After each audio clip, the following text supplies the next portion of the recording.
बताइए कीजिए, क्योंकि जो छात्रगण हमारे साथ जुड़े रहते हैं हमको उनको रिकॉर्डिंग देना होता है।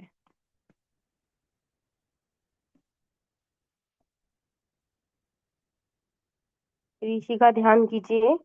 और अब हम अपनी कक्षा के क्रम को आगे बढ़ाते हैं। हम आपको ये बता रहे थे कि जब हम कुंडली की चर्चा करते हैं, लगन कुंडली की, तो हम वहां पर एक कारक कुंडली को लेकर चलते हैं जो कि बेस है, हमको लेकर चलना ही है, जिसके अभाव में हम फलित नहीं कर सकते। तो हमने ये बताया जब लग्न का संबंध केंद्र त्रिकोण से होता है तो जीवन में शुभता रहती है, यानी उसकी जब दशाएं चलती है तो जातक को उन्नति प्राप्त होती है।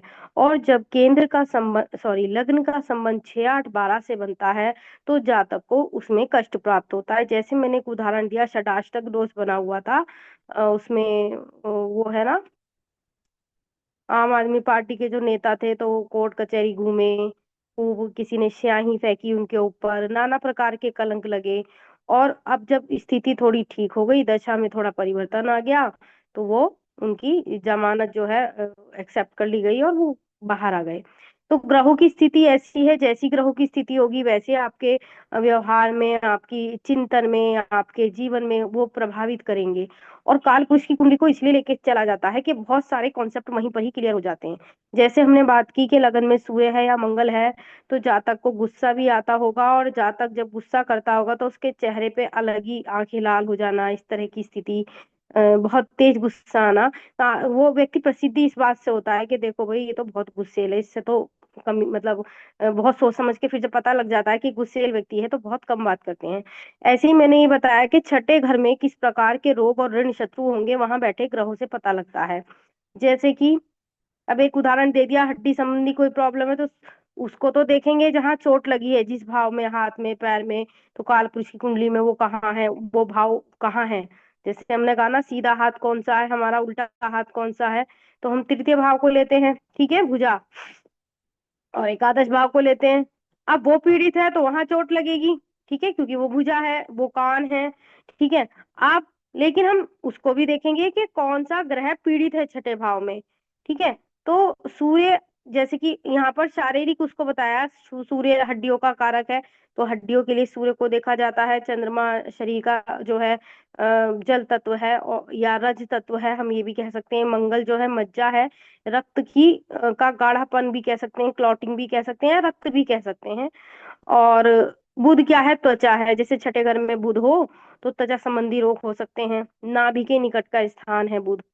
उसके बाद गुरु क्या है, चर्बी है, अगर कोई व्यक्ति फूलता जा रहा है, मोटा हो रहा है, तो कहीं गुरु खराब हो रहा है, ठीक है। छठे घर में अगर जैसे गुरु हो या गुरु खराब होने लगे तो पता लग जाता है कि व्यक्ति का मोटापा बढ़ रहा है, ठीक है। तो शुक्र क्या है, वीर्य संबंधी जो शुक्राणु संबंधी रोगों को दे सकता है अगर छठे घर में चला गया। अब जिसका मानो वो लग्नेश होकर के छठे में गया है, तो जातक जो स्वयं लग्नेश है उसका वीर्य संबंधी समस्या होगी। और अगर वो सप्तमेश होकर गया है तो उसके पति को इस तरह की समस्या हो सकती है। ना केवल वीर्य संबंधी समस्या कह सकते हैं, हम कह सकते हैं शुगर हो सकती है, ठीक है, या शुक्र संबंधी, जैसे किसी के अष्टम में शुक्र है तो भूख से पीड़ित होकर व्यक्ति मरता है। अब यह अष्टम बताता है कि कैसे जातक की मृत्यु होगी, कारण क्या रहेगा, ठीक है। शनि है सियानु, पेट, मतलब जितनी भी हमारे शरीर की नसें हैं उससे संबंधित विकार देता है शनि जब पीड़ित होता है। राहु केतु है तो पेट पर प्रभाव रहेगा, भ्रम की स्थिति रहेगी। केतु जो है शरीर के निचले हिस्से को दर्शाता है, जैसे कूल्हा है, या ये कह सकते हैं हमारी जो ये किडनी है, ठीक है। और पे मतलब नीचे का हिस्सा, क्योंकि केतु नीचे का पार्ट है शरीर के, और राहु ऊपर का पार्ट है। अगर किसी के मानो 12वें घर में राहु है या दूसरे भाव में राहु है, तो ऐसे जातक को सिर पर चोट लगने की समस्याएं, या मंगल है तो सर पे चोट लगने की समस्याएं, आंखों पर चश्मा या आंख संबंधी कोई प्रॉब्लम हो सकती है, ठीक है। इस प्रकार से आगे चलते हैं। अच्छा, सूर्य जब खराब होता है तो बाल झड़ते हैं, दांत खराब होते हैं, हड्डी संबंधी विकार होते हैं, सर में दर्द होते हैं। तो ये उनके कारकत्व से हम समझते हैं कि अच्छा सूर्य कहीं पीड़ित हो रहा है, ये समस्या चल रही है। वैसे तो न्यूमरोलॉजी में बहुत सी चीजें बताते हैं कि भाई ये नंबर है तो उसका ऐसा टेम्पर हाई होगा, वो नॉर्मल है, उसके इतने फ्रेंड्स होंगे, लेकिन वो एक सीमित विधियां है। हमारे जो, अगर हमने वैदिक को पढ़ लिया तो समझ लो हमने सब कुछ पढ़ लिया। अब ग्रहों के अधिकार क्षेत्र को हमने पढ़ लिया। ग्रहों का प्रभाव देखिए कैसे होता है। सूर्य 22 से 24 वर्ष में प्रभाव दिखाता है। अब वो शुभ है किसी की कुंडली में तो शुभ प्रभाव रहेगा, अशुभ है किसी की कुंडली में तो अशुभ प्रभाव रहेगा। जैसे 28 से 32 वर्ष में मंगल प्रभाव दिखाता है। गुरु 16 से 22 वर्ष में या 40वें वर्ष में। आपने देखा होगा जिसका गुरु अच्छा होता है या सूर्य अच्छा होता है तो बच्चे बहुत जल्दी जॉब करने लगते हैं। बहुत जल्दी जॉब से मतलब बहुत कम आयु से ही वो सेटल हो जाते हैं।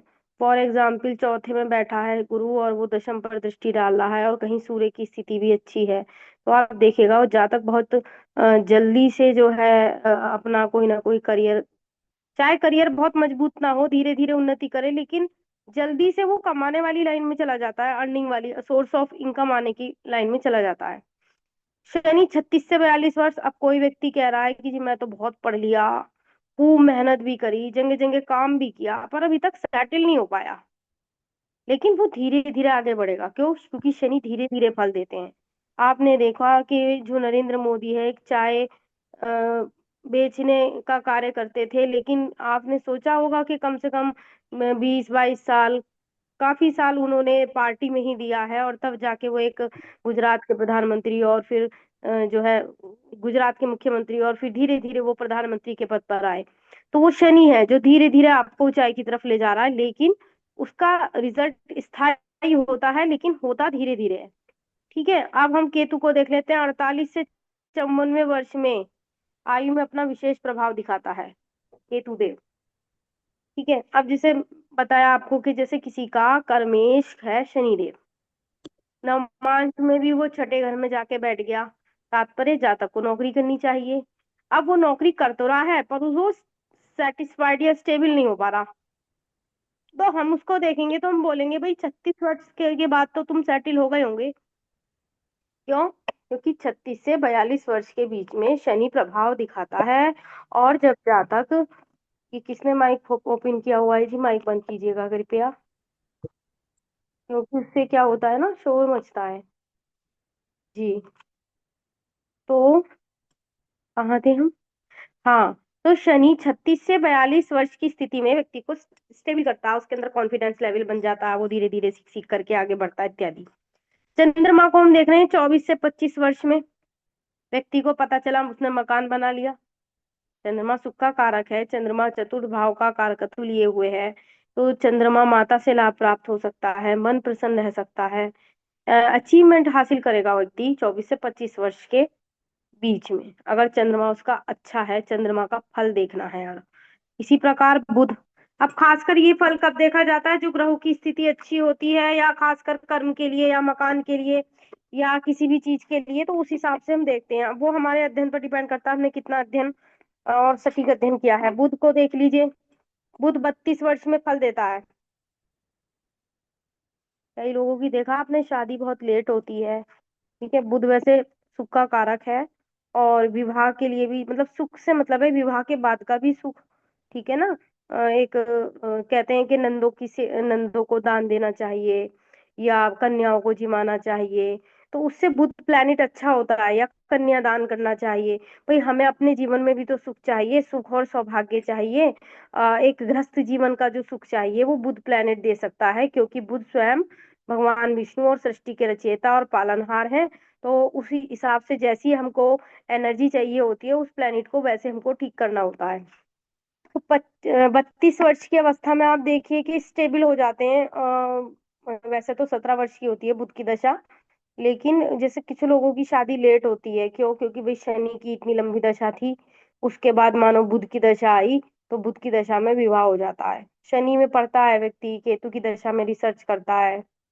ठीक है, और बाकी जैसी स्थिति होती है, गुरु ज्ञान का दाता है, गुरु की दशा जब चलती है ज्ञान भी मिलता है। और क्योंकि 5 भाव का कारकत्व लिए हुए है गुरु, तो बहुत प्रकार की जो जैसी गुरु की प्लेसमेंट होती है या भावों में जिस प्रकार की ग्रहों की स्थिति होती है, वैसे शुभाशुभ परिणाम जातक को जीवन में देखने को मिलते हैं। अब हम देख रहे हैं शुक्र को। 25 से 28 वर्ष में शुक्र ग्रह अपना फल देता है। राहु 42 से 48 वर्ष में। अपना फल देता है। राहु का प्रभाव है ये कि वो इतने समय में जैसे हमने केतु को देखा ना 48 से 54 वर्ष में, तो उससे पहले 42 से 48वें वर्ष में राहु का प्रभाव रहता है। अगर राहु का प्लेसमेंट जहां भी हो, लेकिन अगर उसके फल को ज्ञात करना है तो वो 42 से 48 वर्ष के बीच में देता है। आगे बढ़ते हैं।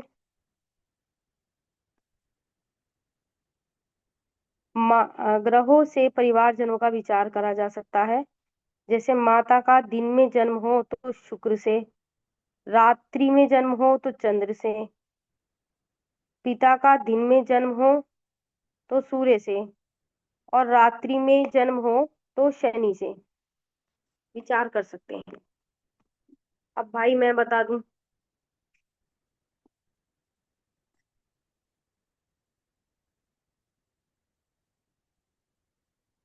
पहले पढ़ लेते हैं। बड़े भाई का गुरु से, छोटे भाई का मंगल से विचार करते हैं। पति पत्नी का शुक्र से, संतान का गुरु से, और गोद लिए हुए बेटे का बुध से विचार करना चाहिए। ठीक है। मतलब अगर पंचम भाव में बुध कन्या राशि है, ठीक है, पहली बात तो संतान होगी नहीं। शनि अगर बैठ गया, मंगल बैठ गया, तो संतान नष्ट होने का पूरा संयोग बनेगा, या गर्भपात होने का संयोग बनेगा, या संतान जिएगी नहीं, और जी हो भी गई तो कुछ ना कुछ विकार रहेगा, वो किसी काम की नहीं। फिर बुध आ गया वहां पर, मानो बुध की प्लेसमेंट हो गई या शनि की प्लेसमेंट हो गई, तो गोद लिए हुई संतान को दर्शाता है। ठीक है, एक चीज तो ये हो गई। फिर अगर बुरे ग्रहों का संयोग हो गया तो संतान नपुंसक भी हो सकती है, या हम कह सकते हैं एक अवैध संतान को दर्शाता है। गोद ली हुई संतान मतलब आपकी खुद की नहीं। फिर अगर बड़े भाई का विचार करना है तो हम उसको तो देखेंगे भाव को, यानी तीसरे भाव को, लेकिन हम गुरु की स्थिति को भी देखेंगे। यानी गुरु मतलब बड़े भाई भाई बहनों का विचार करना, तीसरे भाव को देखेंगे, लेकिन गुरु से भी विचार करेंगे। तो हमने देखा कि गुरु मानो छठे घर में बैठा है, तो यानी आपके बड़े भाई बहनों से भी कोई लाभ नहीं होना। छठे घर में चला गया भाई गुरु। ठीक है। तो क्योंकि बड़े भाई बहन का विचार हमें तृतीय भाव से तो करना ही करना है, लेकिन हमें गुरु से भी करना है। और छोटे भाई बहन का विचार हम मंगल से करेंगे। अच्छा, दूसरा हमें 11वें भाव से भी करेंगे। तो इस प्रकार से हम सटीक फल कथन की बजाय हम 10 विद्याएं सीखें। बेहतर है कि हम एक विद्या पर इतनी पारंगतता हासिल करें कि हमें ऐसे और वैसे और इस हर एंगल से जो है आंसर निकालना आना चाहिए।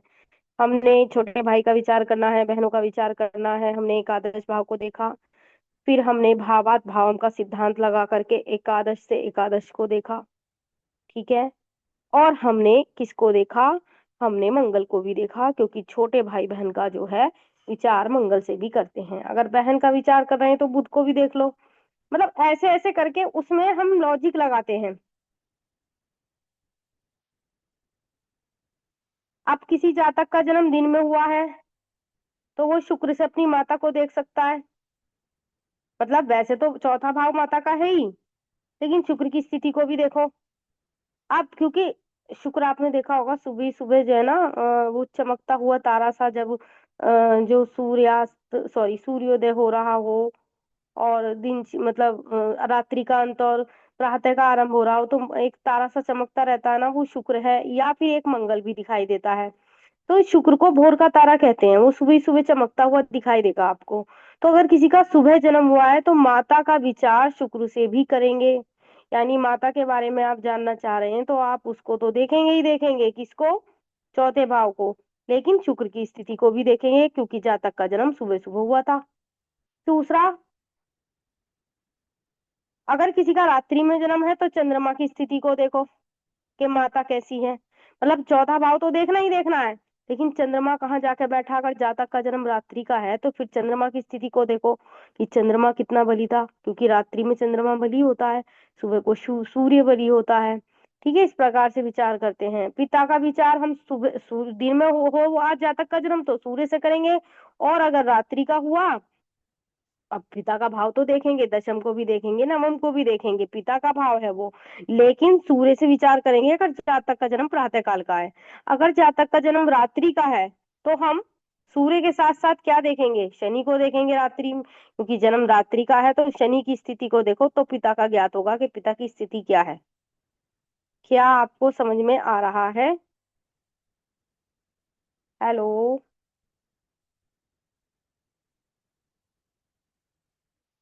अरे भाई बताओ, आवाज आ रही है मेरी? दीदी, आप जो किताब से पढ़ा रहे इस किताब का नाम क्या है? कल तो दांत। इस किताब का नाम है, देखिए किताब तो बहुत सारी हैं। हर किताब में आपको विद्वानों के हिसाब से अलग अलग मिलेगा, लेकिन हम तो वही चीजें लेके चल रहे हैं जो वास्तव में ग्रहण करने योग्य हैं। ये है फलित ज्योतिष रेड्डी रेकर रेकनर, तिलक चंद्र तिलक। ठीक है। तो दीदी। ये बहुत सरल पुस्तक है पढ़ने के हिसाब से, इसलिए इसमें से हम पढ़ा रहे हैं, ताकि हमारा कोई कॉन्सेप्ट छूटे ना। That's why. ऑनलाइन ऑनलाइन मिल जाएगी दीदी ना ये, अमेजोन में? देखो मैं तो जना, मेरे पास अपने आप में अगर वास्तव में पूछे तो बस एक ही किताब है, भारत के वो सॉरी भारतीय ज्योतिष के मूलभूत सिद्धांत। मेरे पास और कोई किताब है नहीं। तो ऑनलाइन मैंने अभी तक कोई पुस्तक मंगाई नहीं है, तो इसलिए मैं कह नहीं सकती। आप सर्च करके देखना, मिल जाएगी। पर मेरी जी बात दीदी। मानो ना, अभी आप पुस्तक से ना पढ़ें। अभी आप मतलब पुस्तक से वो तो पढ़ सकती हैं, अगर आपको पढ़ने के लिए टाइम है तो आप मंगा के रख सकती हैं। नहीं कहीं ऐसा ना हो पुस्तक ला के रखी रहे और पढ़े ना। अगर जी पढ़नी है दीदी। तो ही मंगाए। दीदी, आपने जो ये बीमारी का बताए थे, है ना, क्योंकि तो मतलब छठवें घर में ग्रह से देखना पड़ेगा है कि नंबर से देखना पड़ेगा?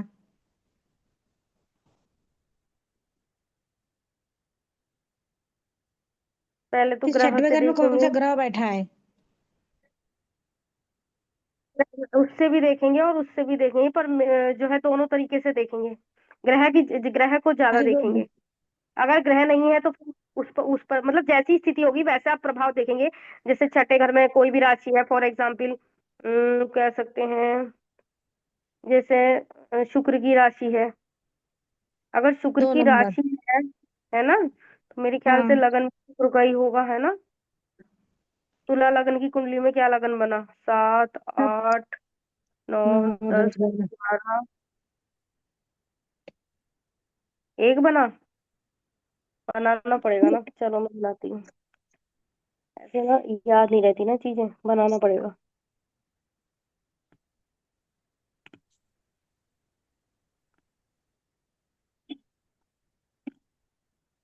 वृषभ लग्न बनाना पड़ेगा जब तुला राशि आएंगी।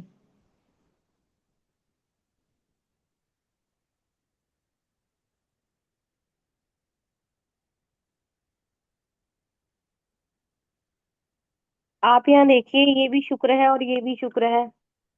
आप यानी जातक के शत्रुओं के बारे में हमें पता लगा है, लेकिन सबसे पहले हम क्या देखेंगे, कौन सा ग्रह बैठा है। मानो यहाँ गुरु बैठा है, तो जातक को पेट संबंधी समस्याएं हो सकती है, जातक का मोटापा बढ़ सकता है। जातक क्योंकि गुरु शुक्र की राशि पर है, और फिर दूसरी बात, गुरु जैसी संबंधी इसके मतलब पढ़े लिखे लोग इनके शत्रु होंगे। ठीक है। अगर मानो लग्नेश स्वयं यहाँ बैठ गया, तो लग्नेश खुद को मतलब वैसे तो हानि नहीं पहुंचाएगा क्योंकि वह स्वयं लग्नेश है, लेकिन ईर्ष्यालु प्रवृत्ति का होगा। पत्नी से वैमनस्य रखेगा। पत्नी बहुत पढ़ी लिखी होगी। ठीक है, क्योंकि शुक्र का यहाँ बैठना एक शुक्र अपनी राशि पर बैठा है, और तुला राशि शुक्र की मूल त्रिकोण राशि भी है। ठीक है। तो पत्नी बहुत योग्य होगी। लेकिन अगर वो लग्नेश होकर बैठा है तो लग्न की हानि तो नहीं करेगा, लेकिन व्यक्ति की सोच थोड़ी नकारात्मक रहेगी। आप यहाँ पर एक शत्रुहंता योग भी क्रिएट होगा अगर वो शुक्र यहाँ ना बैठ करके लगन में बैठ गया। ठीक है। लेकिन फिर भी राशि तो शुक्र की पड़ी हुई है, तो ऐसे अगर गुरु बैठ गया तो हमने बता ही दिया कि भाई मोटापा हो सकता है, पेट संबंधी विकार हो सकते हैं, रोग बहुत बढ़ा देता है गुरु। गुरु जहां बैठता है रोग को बहुत सीमा तक वो बढ़ा देगा, और फिर जब बहुत ज्यादा बढ़ जाएगा तब एंड में जाके रुकेगा। आपको पता चला 6-7 खून की बोतलें चली, चढ़ाई गई, बहुत बहुत लोगों ने ब्लड दिया, और बहुत बहुत मतलब इलाज हुआ, तब जाके वो बचा, लेकिन बच गया एट ऑल। ठीक है, क्योंकि गुरु मारते नहीं है, गुरु उसको बहुत एक सीमा तक ले जाके रोक देंगे रोग को, चाहे वो छठे में हो या 12वें में हो। अब अगर लग्नेश अब मजबूत है, तो यहाँ पर एक शत्रुहंता योग बन जाएगा। यहाँ शनि मंगल है तो भी शत्रुहंता योग बन जाएगा। ठीक है। लेकिन ये बहुत सारे सूत्र हैं, एक सूत्र पर हम टिक नहीं सकते तो क्या होगा। बहुत सारी चीजें हैं, अगर वह लग्नेश मजबूत है तो वो अपने शत्रुओं से लड़ लेगा। लग्नेश ही यहाँ आकर बैठ गया तो शत्रुओं से पराजित हो सकता है। अब क्योंकि ये दोनों ही लगन शुक्र के हो गए भाई, छठा भाव भी, तो लग्नेश की हानि नहीं करेगा, लेकिन व्यक्ति ऋषालु प्रवृत्ति का होगा, पत्नी से वैमनस्य रखेगा, पत्नी पढ़ी लिखी होगी। अगर कोई ग्रह बैठा है तो उसके हिसाब से देखेंगे, नहीं तो ये बात तो स्थिति ठीक होती है। तो वो हर कुंडली पर अलग अलग लागू होता है कि भाई कैसी प्लेनेट की स्थिति है, कौन सा लगन है, किसकी बात हो रही है। ये केवल एक सूत्र में नहीं बांधने वाली बात है। अब यहाँ मंगल शनि बैठा है तो शत्रुंता योग बना रहा है, लेकिन मंगल शनि ही कमजोर होकर बैठ गए तो पता चला मामा भी कमजोर हैं, पीड़ित हैं, कष्टप्रद हैं, और शत्रुओं से भी कष्ट मिल रहा है। मजबूत स्थिति में है तो जो है आप लड़ लेंगे, अगर लेकिन सारी मजबूती देखी जाती है लगन की और त्रिकोण की, तभी व्यक्ति मजबूत है, नहीं तो व्यक्ति कमजोर है। अब यहाँ पर शुक्र लग्नेश होकर छठे में बैठ गया तो लगन की हानि तो नहीं कर रहा, लेकिन लग्नेश स्वयं तो अपनी हानि कर सकता है। अब वो मतलब क्योंकि शुक्र से हम पत्नी को देखते हैं, पत्नी तो लगन की कोई हानि नहीं कर रही जबकि वो बैठी छठे घर में, लेकिन लग्नेश अपनी हानि कर रहा है क्योंकि वो स्वयं लग्नेश भी है। तो हर एक सूत्र में नहीं बांधा जा सकता, ये देखने के ऊपर डिपेंड करता है कि किस कुंडली में क्या प्लेसमेंट है ग्रहों की। क्या आप समझे भारती जी? आप हमें सुन पा रहे हैं? जी जी मैम। तो क्या हम थोड़ा सा आगे बढ़े? तो जी। हमने आपको अभी अभी बताया कि हमें माता का विचार करना है तो चौथे भाव से भी करना है, लेकिन दिन का जन्म है तो शुक्र को भी देखना है। पिता का विचार करना है तो हमें दशम और नवम को देखना है, लेकिन अगर दिन का जन्म है तो सूर्य को भी देखेंगे साथ में, और उसके साथ अगर रात्रि का जन्म है तो शनि की स्थिति को भी देखेंगे। इसके अलावा बड़े भाई का विचार गुरु से हो गया तो छोटे भाई का विचार मंगल से हो गया। मंगल पीड़ित है तो छोटे बहन भाई भी बीमार बीमार रहेंगे, या उनकी स्थिति भी खराब हो जाएगी।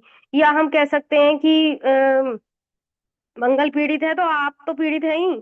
फॉर एग्जाम्पल आपको कोई कष्ट हुआ, आपको मतलब भगवान ना करे किसी को कोई कष्ट हो, मैंने कहा किसी जाति का को कोई कष्ट हुआ, मानो कोई सर्जरी हुई, ब्लड की जरूरत पड़ी। अब क्योंकि मंगल पीड़ित था तभी तो ब्लड संबंधी विकार हुआ है, चोट लगी। फिर प्लस भाई बहनों ने भी रक्त रक्त दिया उसको तो भाई पर भी चोट आई, भाई को भी भाई कष्ट हुआ क्योंकि उसने रक्त दिया अपना। तो अगर मंगल पीड़ित है तो ना केवल आप पीड़ित होंगे, आपके छोटे भाई भी पीड़ित होंगे। क्यों? क्योंकि मंगल रिप्रेजेंट कर रहा है छोटे भाई बहनों को। तो हम छोटे भाई बहनों के लिए केवल एकादश भाव को नहीं देखेंगे, हम मंगल की स्थिति को भी देखेंगे। जैसे कि मैंने एक उदाहरण दिया कि अगर आपको कोई पीड़ा हो रही है, मंगल संबंधी कोई विकार हो रहा है, कोई रक्त संबंधी विकार हो रहा है, तो डेफिनेटली भाई बहनों को, छोटे भाई को हो रहा होगा। जी। शुक्र से हम संतान का विचार करते हैं, ओ सॉरी पत्नी का विचार करते हैं। पति का विचार गुरु से किया जाता है और संतान के लिए गुरु को देखा जाता है। गोद ली हुई संतान को हम बुध से देखते हैं, और कई कई बार हम शनि से भी देखते हैं, क्योंकि शनि अगर बुध की राशि पर है तो हम कह सकते हैं कि वो गोद लिए हुए संतान को भी दर्शाता है। बुध से भी देखेंगे और शनि से भी देखेंगे। अब हर पुस्तक की अपनी विशेषता है और आचार्य का अपना अनुभव है, हमारा अपना अनुभव है, और आप अपने अनुभव से अलग सीखेंगे। हम आगे चलते हैं ग्रहों की संज्ञा। ये तो आपको पता ही होगा, सूर्य मंगल गुरु पुरुष तत्व प्रधान है, पुरुष है, पुरुष संज्ञक ग्रह है। चंद्रमा और शुक्र स्त्री संज्ञक ग्रह है। बुध को नपुंसक ग्रह कहा गया है, अवैध संतान भी कहा गया है। शनि स्त्री नहीं, स्त्री और मतलब कह सकते हैं एक तरह से, वो कहते हैं ना, क्या कहते हैं उसको, समलैंगिक हम कह सकते हैं, नहीं तो नपुंसक भी कह सकते हैं। अब दो भागों में विभक्त कर दिया गया है कि पुरुष ग्रह कौन से हैं और स्त्री ग्रह कौन से हैं, ये आप देख लीजिए। सूर्य मंगल गुरु तो पुरुष है ही, चंद्र बुध शुक्र शनि स्त्री ग्रह हैं, लेकिन बुध को और शनि को नपुंसक ग्रह में भी रखा जाता है, मतलब स्त्री ग्रह कह दो, या हम कह सकते हैं पूर्णतः पुरुष नहीं है। समलैंगिक उसके लिए भी देखते हैं। जब पीड़ा ग्रह की दशा चलती है तो विशेष अधिकार वाले अंग में पीड़ा की संभावना रहती है। मतलब अब जैसे मैंने बताया कि किसी का रक्त बह रहा है, कोई चोट लगी है या कोई सर्जरी हुई है, तो कहीं मंगल खराब है, तो मंगल का प्लेसमेंट जहां है वो, या जिस भाव, उस भाव जिसकी बात हो रही है, क्योंकि कालपुरुष की कुंडली में 12 भाव को शारीरिक अंगों के रूप में भी दर्शाया गया है। तो जिस अंग में पीड़ा होगी तो वो भाव पीड़ित होगा, मतलब उसके साथ जो पीड़ा हो रही है उस ग्रह की स्थिति को भी देखेंगे। तो इस प्रकार से दो तीन चीजों का मिलान करते हुए तब हम फाइनल रिजल्ट पर पहुंचते हैं कि अरे भाई दशाओं में भी ऐसी स्थिति पड़ रही है, दिख रही है कि बुध में मंगल की दशा चल रही थी या मंगल में शनि का अंतर आ गया। ठीक है, या बुध में शनि की चल रही थी, शनि में मंगल का प्रत्यंतर आ गया, फिर गोचर में भी यही दिख रहा था, और उसके तो जो है हाथ में फ्रैक्चर हो गया और सर्जरी भी हुई है और रक्त विकार भी हुआ है, या कुछ इस तरह की स्थिति भी आपको देखने को मिलेगी। तो वो ओवरऑल हमें काफी स्टडी करने के बाद ये चीजें पता चलती हैं कि हम मंगल से क्या क्या देख सकते हैं। हम पराक्रम देखेंगे, छोटे भाई बहन देखेंगे, रक्त विकार देखेंगे, आपको किसी प्रकार की चोट चपेट कुछ होता है तो मानी मंगल कहीं पीड़ित है, रक्त संबंधी कोई विकार है, और उसके साथ साथ जब आपको कष्ट होगा तो उसको भी कष्ट होगा, क्योंकि वो रिप्रेजेंट कर रहा है छोटे बहन भाई को। ठीक है, अब ये हमने अंशावस्थाएं आपको पढ़ा दी थी, तो पढ़ लीजिएगा। लगन में मिथुन कन्या तुला वृश्चिक राशि को सबसे बलवान हो तो उसे बलवान माना जाता है। दशम भाव में मेष वृषभ सिंह धनु राशि उत्तरार्ध मतलब मध्यम बलवान। मकर राशि का पूर्वार्ध बलवान होता है। सातवें भाव में वृश्चिक राशि को बलवान कहा गया है। देखो क्या कहा, वृश्चिक राशि को सातवें भाव में बली बताया गया है। क्यों बताया गया है? क्योंकि सातवां भाव जो है काम इच्छाओं का है, हम कह सकते हैं वासना का है, या पति सुख का है, और वो आपकी ऊर्जा है, आपका लाइफ पार्टनर आपकी ऊर्जा है। अगर आपने देखा होगा कि अगर चाहे पति से कितनी भी मतलब पति कैसा भी हो, लेकिन अगर लड़ाई झगड़ा हो जाए तो आपका मन भी पीड़ित ही रहेगा कि आज मेरी तो भैया उनसे झगड़ा हो गया। ठीक है, तो अब हम तो रहते भी भारत देश में हैं और कर्तव्य की संस्कृति है, तो अब कहते हैं ना यहाँ तो पति कैसा भी हो लेकिन पूजनीय है। तो अगर वो चाहे, क्योंकि वो आपकी ऊर्जा है, पार्टनर है आपकी लाइफ का, तो अष्टम भाव में वृश्चिक राशि को बलि माना गया है। आगे देखिए, अब ये जितने भी सूत्र बताए जा रहे हैं ये सब महत्वपूर्ण है, लेकिन हम जितने ग्रहण कर सकते हैं ये हमारे ऊपर निर्भर है। निम्न नक्षत्रों में ये ग्रह बलवान होते हैं। आप केतु के नक्षत्र को देखो, उत्तरा भाद्रपद रेवती अश्विनी भरणी। गुरु को देखो, धनिष्ठा शतभिषा पूर्वा भाद्रपद।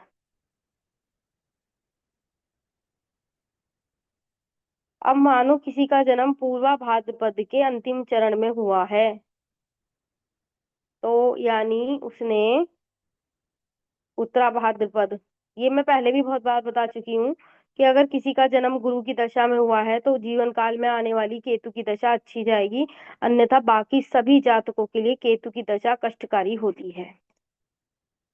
चलिए जी, जरा कैमरा ऑन कर लीजिए, हम स्क्रीनशॉट ले लें, हमारी कक्षा लगभग समाप्ति होने वाली है।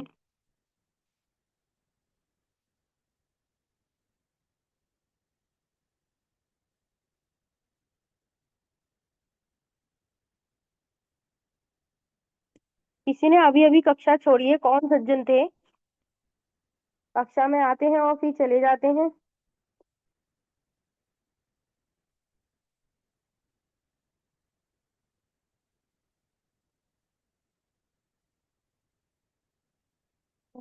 आरती जी क्या हम दिख रहे हैं?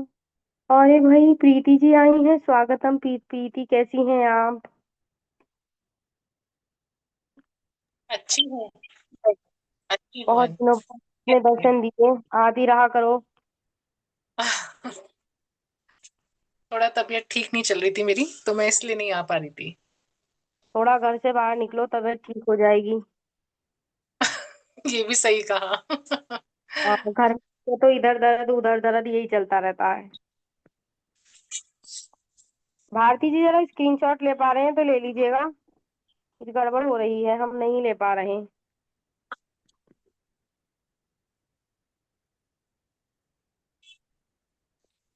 चलिए जी, पुनः आपसे भेंट होगी, 8:30 बज चुके हैं भारती जी। शांति मंत्र का पाठ कीजिए।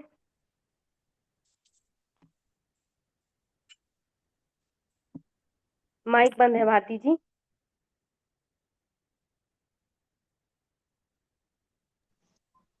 ओम सर्वे भवन्तु सुखिनः, सर्वे सन्तु निरामयाः, सर्वे भद्राणि पश्यन्तु, मा कश्चित् दुःखभाग् भवेत्। ओम शांति शांति शांति। सभी को जय श्री कृष्ण, शुभ रात्रि। जय श्री कृष्ण, शुभ रात्रि। श्री कृष्ण, शुभ रात्रि। सभी को सर्वे मंगल हो। चलिए जी, शुभ रात्रि।